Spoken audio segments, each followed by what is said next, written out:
얼마 전에 또 광주 전남이랑 대전 충청에서 대통령이 참석한 타운홀 미팅이 열렸는데 네. 전북에서도 열리겠죠? 뭐 열려야죠. 열려야 한다. 네, 열려야죠. 요청하려고 그럽니다. 요청할 계획이다. 예.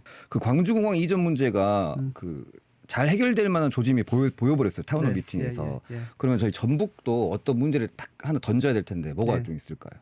저는 사실은 전주완주 통합 얘기를 그 타운홀 미팅에 좀 하고 싶어요.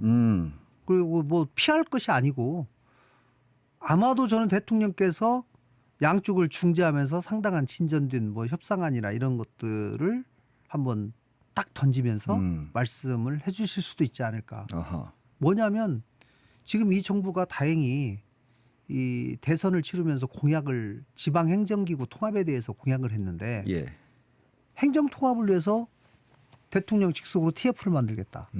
그리고 행정통합을 물론 행정통합은 항상 주민의 투표에 의해서 정해지기 때문에 주민의 뜻을 무시해서는 할 수가 없어요. 다만 주민들이 가능하면 투표를 해서 찬성하게 만들려면 거기에 걸맞는 인센티브와 발전 방안을 중앙정부에서 대개는 줘야 되기 때문에 네. 거기 이렇게 나와 있어요. 과감한 인센티브 제공. 네. 그리고 지방의 특례시도 만들겠다.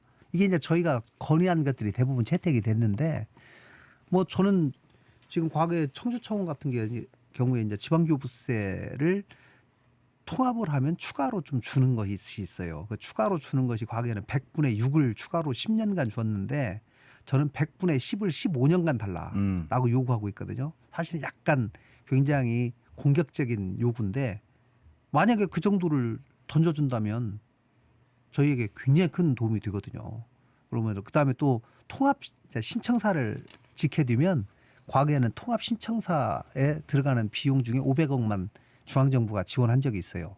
저는 이제 그것도 최소한 1,000억이나 2,000억 정도로 늘려줘라. 들어가는 돈 대부분을 좀 대줘라. 그래야지 통합이 돼서 신청사 어차피 만들어야 되는데 그래야지 그래도 통합에 사람들이 희망이 생기지 않겠냐. 지방정부가 돈이 아무래도 힘들기 때문에 그런 부분을 중앙정부에서 과감하게 좀 지원을 해주면 훨씬 도움이 되죠.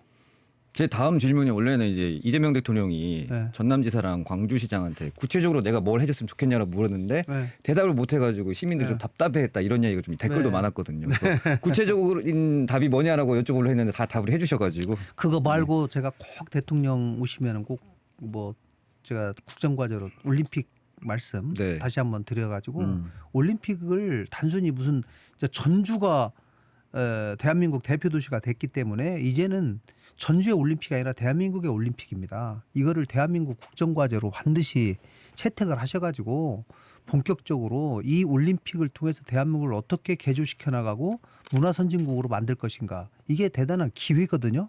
그래서 문화 강국으로 만드는 과정 자체가 올림픽을 유치하는 과정이에요. 그리고 이걸 통해서 산업을 일으키고 같이 연관시켜서 생각을 했으면 참 좋겠다라는 말씀을 꼭 드리고 싶고 또 하나는 새만금에 진정한 규제 프리존을 만들어서 제가 몇 가지 규제를 풀으면 내 새만금에 반드시 내 엄청난 돈을 투자하겠다라고 하는데 기업들이 있어요. 네. 저한테 얘기한 분들이. 네. 그래서 제가 이것 좀 풀어주십시오. 이것 좀 풀어주십시오. 이것 좀 풀어주십시오 하면 그런 거 몇 개만 풀으면 새만금에 제가 볼 때는 5조 10조 금방 투자 유치 되거든요. 그래서 그런 것들은 지금 대통령께서 네거티브 규제, 네. 제로 베이스 규제를 말씀하시니까 다른 데는 규제가 있는데 있는 상황을 변경하기는 참 쉽지 않아요. 그러나 새만금은 백지 상태에서 어차피 그리는 거기 때문에 대한민국에서 규제 프리존에서 와서 하고 싶은 사람은 일단 다 와봐라. 너무 좋거든요. 여건이. 지난번에 제가 사실 총리한테 이 말씀 드렸더니 총리는 굿 아이디어다. 국정기획위원장도 굿 아이디어다. 김민석 총리한테 두 분 다. 두 분. 이한주 네. 위원장입니다. 이한주 위원장까지. 그래서 한번 해보자고 그랬는데 이제 대통령께서 뭐 물론 이제 그분들도 보고서 만들어서 아마 보고하지 않을까 싶지만 대통령께 직접 제가 좀 실감나게 보고를 꼭 해드리고 싶어요. 그럼 이재명 정부 들어 새만금 사업의 어떤 목표치는 좀 더 수정이 돼야 될 것 같은데요. 그러니까 새만금 사업이 지지부진한 가장 큰 이유가 결국 SOC가 늦어지기 때문에 그래요. 네. 새만금 내부를 35년 만에 그것도 33년 만에 내부 도로가 생겼어요. 불과 2년 전에. 그동안은 방조제밖에 못 갔어요. 외곽만 빙빙빙 돌다가 안에를 가볼 수 있는 것이 겨우 지금 2년 전입니다. 2년 동안 기업인들이 그 안에를 들어가 보고 드라이브를 해보고 새만금의 안측을 보면서 기업인들이 저한테 해준 얘기가 있어요. 난 여기가 이렇게 대단한지 몰랐다. 앞으로 대한민국 미래는 여기 있다. 네. 라는 얘기를 제가 하는 얘기가 아니라 직접 눈으로 보신 분들이 하는 얘기예요. 백문이불여일견이에요. 솔직히. 그래서 저는 새만금이 발전하려면 SOC가 빨리빨리 생겨야 된다라는 것이고 제가 적어도 나라가 발표한 SOC에 한치의 오차도 없거나 더 당기거나 할 수 있는 가장 강력한 무기는 올림픽이에요.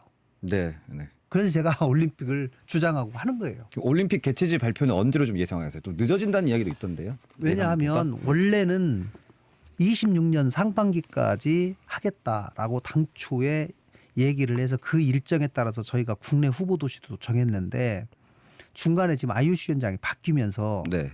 IOC 위원들이 개최지 결정 방식을 변경해라. IOC 위원들에게 투표권을 줘라.